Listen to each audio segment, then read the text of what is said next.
بسم اللہ الرحمن الرحیم۔ السلام علیکم ورحمۃ اللہ۔ حافظہ خنسا فاطمہ یوٹیوب چینل پر آپ کو ویلکم کرتی ہوں۔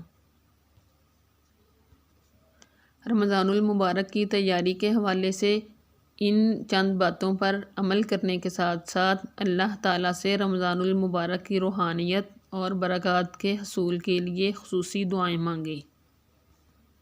اللہ تعالیٰ ہمیں دین کو سمجھنے اور اس پر عمل کرنے کی توفیق عطا فرمائے، آمین۔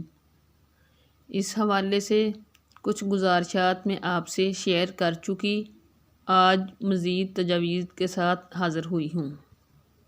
رمضان المبارک نزول قرآن کا مہینہ ہے۔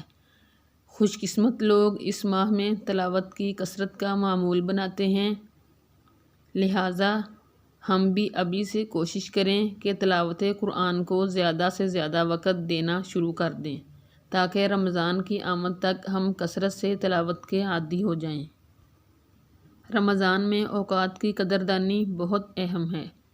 آج کل انٹرنیٹ اور سوشل میڈیا وقت کے ضیاع کا سبب بن رہے ہیں، لہٰذا رمضان سے قبل ان کے استعمال کو ختم یا محدود کرنے کی کوشش کریں۔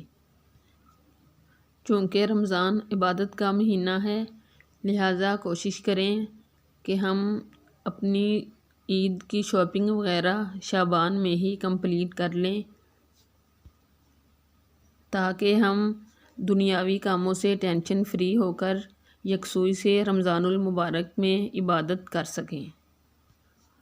رمضان المبارک سے قبل ایسا نظام الاوقات ترتیب دے لیں جس میں صبح اٹھ کر تہجد، ذکر، دعائیں، سحری، نماز فجر اور تلاوت سے لے کر افطاری، تراویح اور دیگر معمولات کے لیے وقت متعین ہو اور نیند اور آرام کی بھی بھرپور رعایت رکھی جائے۔ یہ تو چند وہ اصول اور ضوابط ہیں جن کا تعلق رمضان المبارک سے ہے۔ اس کے علاوہ 4 چیزیں ایسی ہیں جن کو ہم زندگی میں کبھی نہ چھوڑیں، یعنی کہ اپنے معمولات میں شامل کر لیں۔ نمبر 1، شکر کرنا کبھی نہ چھوڑیں، ورنہ ہم نعمتوں میں زیادتی اور اضافے سے محروم ہو جائیں گے، کیونکہ اللہ تعالیٰ کا فرمان ہے لَإِن شَكَرْتُمْ لَأَزِيدَنَّكُمْ، اگر تم شکر کرو گے تو میں تم کو مزید دوں گا۔ نمبر 2، اللہ تعالیٰ کا ذکر نہ چھوڑیں، ورنہ ہم اس سے محروم ہو جائیں گے کہ اللہ تعالیٰ آپ کو یاد رکھیں، کیونکہ اللہ تعالیٰ کا فرمان ہے فَاذْكُرُونِي أَذْكُرُكُمْ، تم میرا ذکر کرو میں تمہیں یاد رکھوں گا۔ نمبر 3، دعا کو نہ چھوڑیں ورنہ قبولیت سے محروم ہو جائیں گے، کیونکہ اللہ تعالیٰ کا فرمان ہے ادعونی استجب لکم، تم مجھے پکارو میں تمہاری دعا قبول کروں گا۔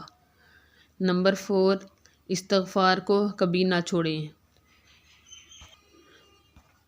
ورنہ نجات سے محروم ہو جائیں گے، کیونکہ اللہ تعالیٰ کا فرمان ہے وَكَانَ اللَّهُ مُعَذِّبَهُمْ وَهُمْ يَسْتَغْفِرُونَ، اللہ تعالیٰ ان کو عذاب دینے والا نہیں جب کہ وہ استغفار کرتے ہوں۔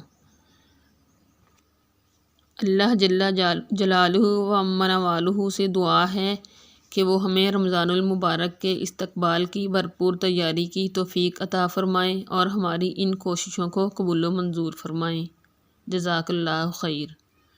وصلی اللہ تعالی علی خیر خلقہ محمد وآلہ واصحابہ اجمعین برحمتک یا ارحم الراحمین۔ اللہ حافظ۔